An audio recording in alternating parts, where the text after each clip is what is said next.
Fantasy Philosophers is brought to you by fantasy-info.com. Coming into last season, I really liked what Ray Rice was all about. But my big problem for him, if I'm not mistaken, he didn't even have a touchdown in his rookie season.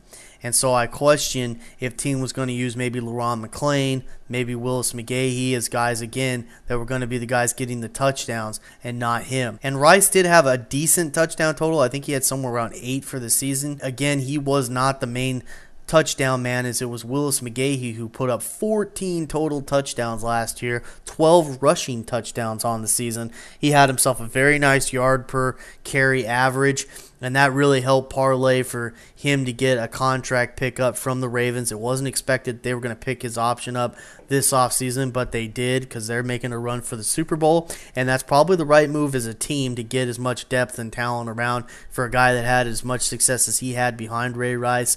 That was a good get for them. That hurt Ray Rice's value. And Willis should probably be the guy that's going to take away a lot of touchdowns once again from Ray in this offense. They have a very good offensive line. They have a very good overall team.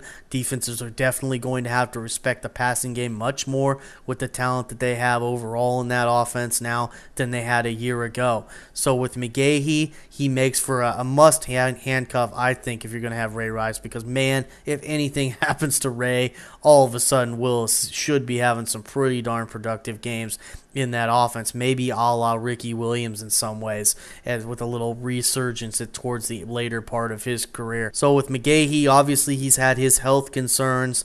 There's been years where he's been a disappointment, obviously, for fantasy owners, but he's in a great situation, and he's probably going to have fresh legs as he doesn't have to take on a ton of work early in the season. So this is a guy that you definitely want to have on your team. He's always a guy that could squeeze a touchdown in there in any week. So that makes him, at least a guy that you can throw out there for a bye week fill-in or something like that. Say, hey, maybe you can throw a touchdown in and maybe 50 total yards.